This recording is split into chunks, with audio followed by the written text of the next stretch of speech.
Hi, this is Kendall Boyson, professional life and recovery coach, and you're listening to Encouragementology, the practice of instilling hope. Hi there. Thanks for joining me. On this show, we're talking about reclaiming the middle by exploring life between the milestones. What it means to stay engaged, motivated, and grounded when you're no longer at the beginning, but not yet at the finish. Have you ever noticed how much energy surrounds the start of something and how much celebration shows up at the end, but how quiet it gets in between? The middle doesn't come with a countdown or a ribbon to cut. It doesn't announce itself. It just sort of shows up one day, usually right after the excitement fades and right before doubt starts whispering a little louder. This is the space where routines replace inspiration, where effort feels heavier, where progress is harder to measure, where you're doing the work, but nothing feels finished enough to celebrate. And if we're being honest, this is often where we start questioning ourselves. Am I still committed to this? Why does this feel harder than I expected? Did I lose motivation? Or did something else change? The middle can feel lonely, not because we're doing something wrong, but because it's rarely talked about. We tend to highlight the big moments, the decision to start, the relief of completion. But most of life isn't lived in milestones.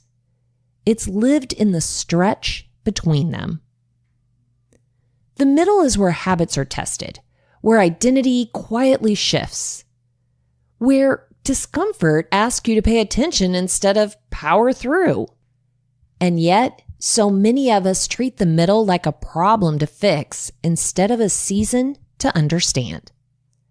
Today, I want to explore what it looks like to reclaim this space, to check in instead of check out, to notice what might actually be missing when motivation dips, and to understand how different drivers energize different people, especially when willpower alone isn't enough to carry you forward. Because the middle isn't empty time, it's formative time. And learning how to live well here changes everything. Before we talk about how to move through the middle, we need to talk about how we think about it.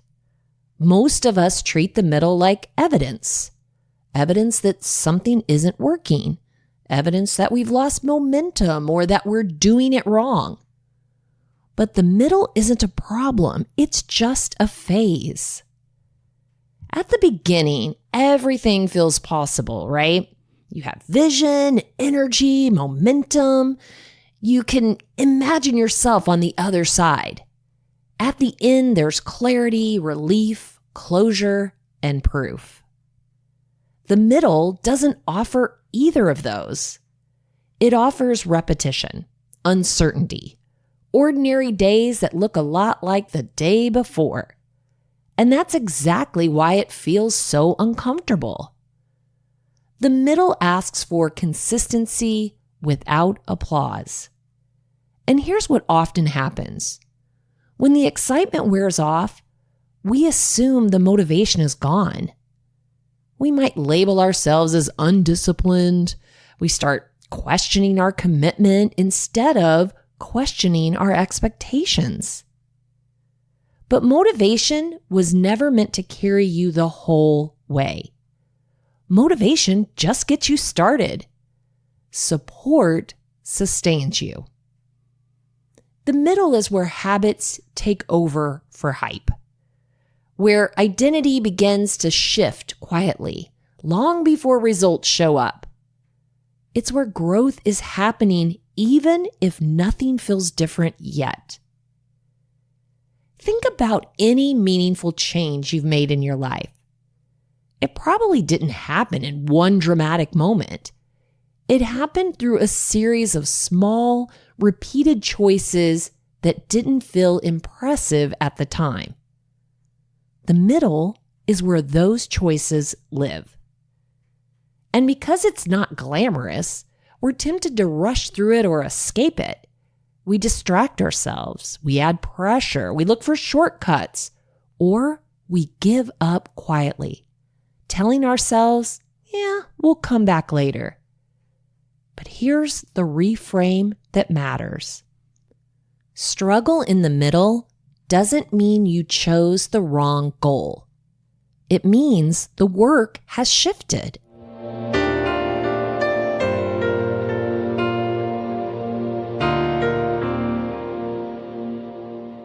What you needed at the beginning was inspiration. What you need in the middle is understanding. Understanding for your energy, your needs, your limits, your motivators. The middle isn't asking you to be stronger. It's just asking you to be more honest. When you stop judging this phase, you stop fighting yourself. And when you stop fighting yourself, you free up energy to actually move forward. The middle isn't where motivation dies. It's where it needs to evolve. One of the reasons the middle feels so discouraging is because we don't expect it to feel this way. We assume that if we choose the right goal, the right path, the right direction, motivation should stay fairly steady. Maybe not exciting every day, but at least consistent. But that assumption doesn't hold up in real life. Author James Clear talks about something he calls the plateau of latent potential. It's that long stretch where you're doing the work, showing up, staying consistent, but the results haven't caught up yet. Progress is happening, but it's invisible. And here's the problem. Our brains are wired to respond to feedback. When effort and reward feel disconnected for too long, motivation naturally drops. Not because we're weak, because we're human. Psychologist Angela Duckworth, who studied grit, makes an important distinction here. Grit isn't about intense motivation. It's about sustained effort over time. And sustained effort requires support systems, not just willpower. That matters because many of us try to push through the middle, using the same fuel that got us started. Excitement, inspiration, big vision. But the middle doesn't run on excitement. It runs on meaning, structure, and self-understanding. There's also something else quietly happening in the middle. External validation drops off. At the beginning, people ask about your new goal. At the end, they celebrate the outcome. But in the middle, no one's really watching. And that can be surprisingly disorienting. Research in motivation psychology shows that people are driven by different internal needs. Some people are energized by competition, others by recognition, some by autonomy, others by contribution or purpose. When those needs aren't being met, motivation suffers. Not because the goal is wrong, but because the way we're pursuing it no longer fits who we are. This is where the middle becomes such an important teacher. It exposes what you rely on for motivation. Praise, progress, accountability, meaning, connection. If your main driver is recognition and no one's noticing right now, the middle will feel pretty heavy. If your driver is purpose, but you've lost sight of why this matters, the middle will feel empty. If your driver is autonomy, but the process feels rigid, the middle will feel suffocating. The dip isn't random, it's informative. The middle shows you what's missing. And instead of interpreting the dip as failure, what if you saw it as feedback?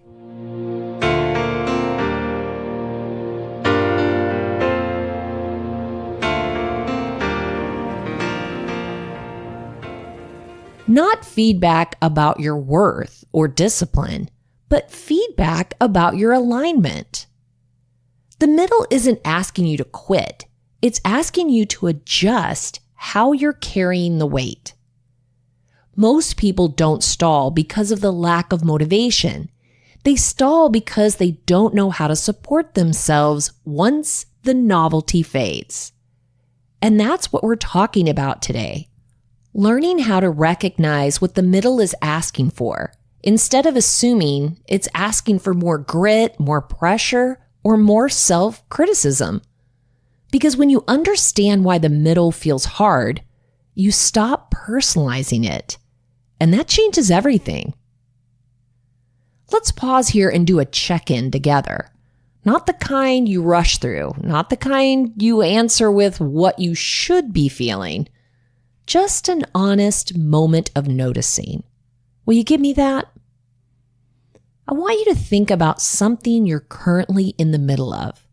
A goal, a habit, a season, a project, maybe even a relationship or a personal shift. Something you haven't quit, but haven't exactly felt energized by lately either. You've started, you're still showing up, but it feels heavier than it did at the beginning. Now, instead of asking, "What's wrong with me?" let's ask a better question. What is this middle asking for? Start here. What feels hardest right now? Is it the effort itself? Is it the lack of visible progress? Is it boredom, fatigue, doubt? Or is it the quiet, where no one is really noticing the work you're doing? Just notice, no judgment. Now here's the next question, and this one matters. What are you expecting motivation to look like right now? Are you waiting to feel inspired again? Are you hoping for a burst of energy or confidence? Are you telling yourself you'll recommit once it feels easier or clearer? For many of us, motivation in the middle doesn't look like excitement. It looks like steadiness, care, support, sometimes even permission to slow down. Here's something I want you to consider. What if the dip you're experiencing isn't a lack of motivation, but a lack of nourishment? Sometimes what's missing isn't discipline, it's encouragement. Sometimes it's clarity, rest. Sometimes it's meaning, and sometimes it's simply understanding how you're wired to stay engaged. Now let's try one more gentle reflection. Think back to a time in your life when you pushed through something hard successfully. Not because you were excited, because you stayed with it. What helped you then? Was it accountability? Was it someone believing in you? Maybe competition, routine, purpose, or progress you could track. That information matters more than you might think. The middle is less about pushing harder and more about listening better. It's where self-awareness becomes more useful than self-criticism. Remember, you don't need to solve anything right now. You don't need a perfect plan. Just noticing what feels heavy, what you're expecting, and what might be missing is already a meaningful step forward. Because when you stop fighting the middle, you start learning from it.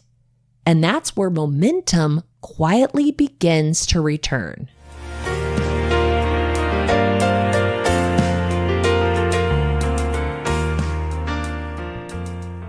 Once you recognize you're in the middle and stop judging it, the next question becomes simple but not easy. How do I support myself here? Not how do I power through, or how do I force motivation? How do I stay engaged without burning myself out? The first shift is this. Stop treating motivation like a feeling you have to wait for and start treating it like something you can respond to. In the middle, motivation often shows up after you take care of what's missing, not before. So, let's talk about a few ways to do just that. The first is to check your energy, not your effort. If something feels heavy, ask yourself whether it's actually too hard or you're simply depleted. Lack of energy often masquerades as lack of motivation. Maybe you're tired, overwhelmed. Are you stretched too thin in other areas? Sometimes the most productive thing you can do in the middle is rest, not quit. The second shift is to shrink the focus. The middle becomes unbearable when we keep starting at the finish line. It feels far away, abstract, and discouraging. Instead, bring your focus closer. Ask yourself, what does showing up look like today? Not this week, not this month, but today. Small, repeatable actions are far more effective in the middle than big inspirational goals. The third shift is to change what you're measuring. If your only measure of success is completion, the middle will always feel like failure. What if success right now is consistency, or honesty, or simply staying engaged instead of avoiding the work altogether? Progress in the middle often looks invisible, but it's still progress. The fourth shift is to stop isolating. The middle can feel lonely because it's quiet. No applause, no updates, no check-ins. But support doesn't disqualify effort. It strengthens it. Sometimes that means accountability. Sometimes it means encouragement. Sometimes it means naming out loud that this part is harder than you expected. You're not meant to carry the middle alone. And here's the most important piece. The middle is not asking you to become someone else. It's asking you to learn how you stay engaged when things aren't exciting anymore. That's not weakness. That's wisdom. Supporting yourself in the middle isn't about lowering your standards. It's about sustaining yourself long enough to reach the next milestone without losing yourself along the way.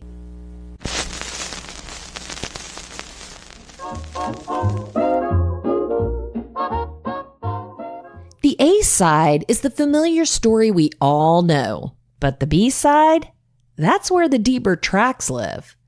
And the B side of the middle is this. What if the middle isn't something to get through, but something to learn from? Stay with me. Most of us treat the middle like an obstacle, a delay, a test of endurance. We tell ourselves that once we get past this part, everything will feel better again. But the middle keeps showing up in different forms, different goals, different seasons, different chapters of life. Which makes me wonder if the middle isn't the exception at all. What if it's the curriculum?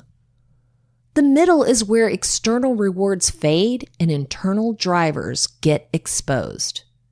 When no one is watching, when the outcome feels still far away, when you have to decide whether this matters enough to keep showing up without validation. This is where you learn what actually motivates you. Not what sounds good, not what works for other people, what truly keeps you engaged. The middle also teaches discernment. Sometimes the middle reveals that a goal needs to be adjusted, or the pace needs to change, or the expectations were unrealistic to begin with. There's a quiet maturity that develops in the middle. You stop relying on hype and you stop chasing approval. You start paying attention to alignment. And here's something we don't talk about enough. The middle builds character in a way beginnings and endings just can't. Beginnings are fueled by hope. Endings are fueled by relief or pride. But the middle asks for integrity, patience, honesty about your limits and your needs. The B-side reminds us that the middle is where you become someone who can sustain growth, not just start it. And when you stop rushing through it, you start to notice what it's shaping in you. That's where the deeper work happens.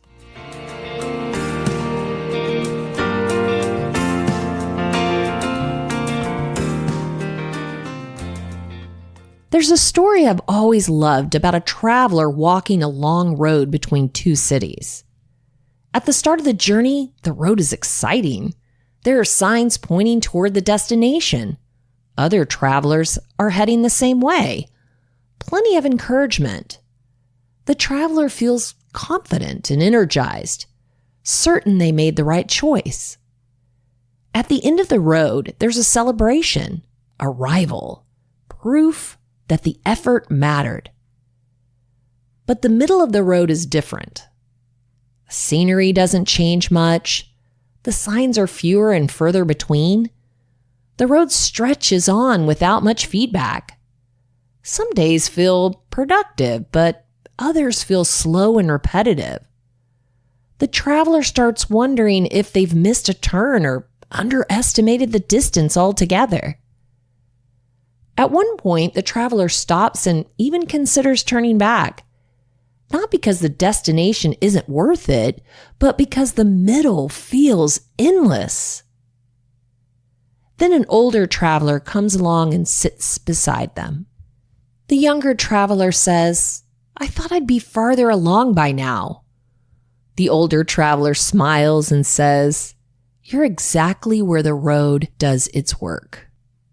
Not at the start where excitement carries you, not at the end where celebration rewards you, but here, where endurance, patience, and self-trust are quietly being built."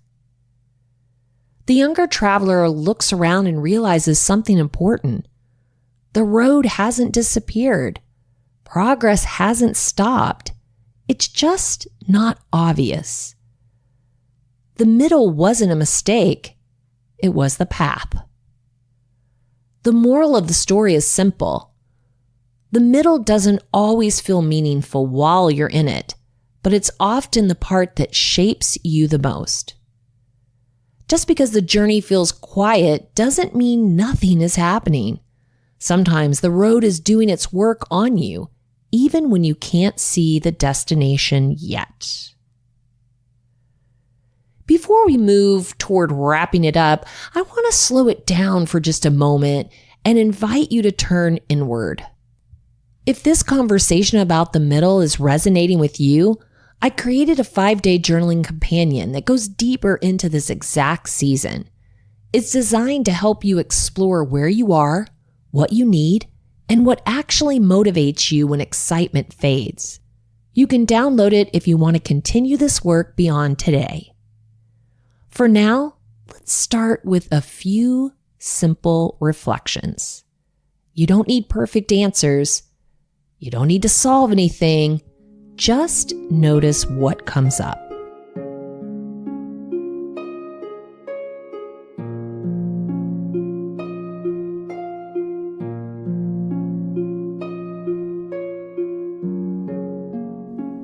First, where am I currently in the middle of something? Is it a goal I set for myself? A habit I'm trying to build? A season of waiting or uncertainty? Or a change I know I need to keep showing up for? What feels hardest about this middle right now? What assumptions am I making about myself because it feels hard. Second, what actually motivates me when things get uncomfortable? Do I respond more to encouragement or accountability? Does progress motivate me more than recognition? Do I need purpose, connection, structure, or flexibility to stay engaged?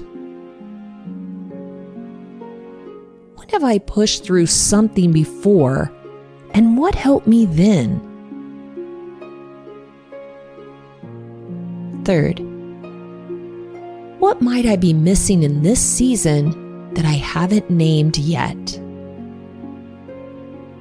Is it rest? Clarity? Support? Is it permission to adjust the pace or the plan? What is one small way I could support myself better in the middle instead of criticizing myself? As you sit with these questions, remember this.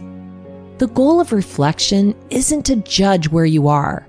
It's to understand it. The middle doesn't need you to be tougher. It needs you to be more attentive. And when you listen to what this season is asking for, you give yourself a much better chance of staying engaged without losing heart. As we start to close this conversation, I want to bring everything back to something simple and grounding. The middle is not a sign that something is wrong. It's not proof that you've lost motivation or made a bad decision or failed to follow through. It's simply the part of the journey where effort becomes quieter and growth becomes less visible. We talked about how the middle drains us because feedback drops off, because excitement fades, because the work becomes repetitive, and because many of us try to carry this part with willpower alone. But we also talked about something more hopeful. The middle is where self-awareness matters more than intensity, where support matters more than pressure, where understanding how you're motivated can make all the difference. You don't need to rush through the middle to prove your commitment. You don't need to pretend it's easy, and you don't need to criticize yourself for feeling tired. What you can do is check in instead of checking out. You can notice what feels heavy without assuming it means you should quit. And maybe the most important thing to remember is this. Most of life is lived between the milestones. Learning how to live well here doesn't just help you finish things, it helps you trust yourself through the process. So if you're in the middle right now, let that be okay. You're not behind or broken. You're right where the deeper work happens.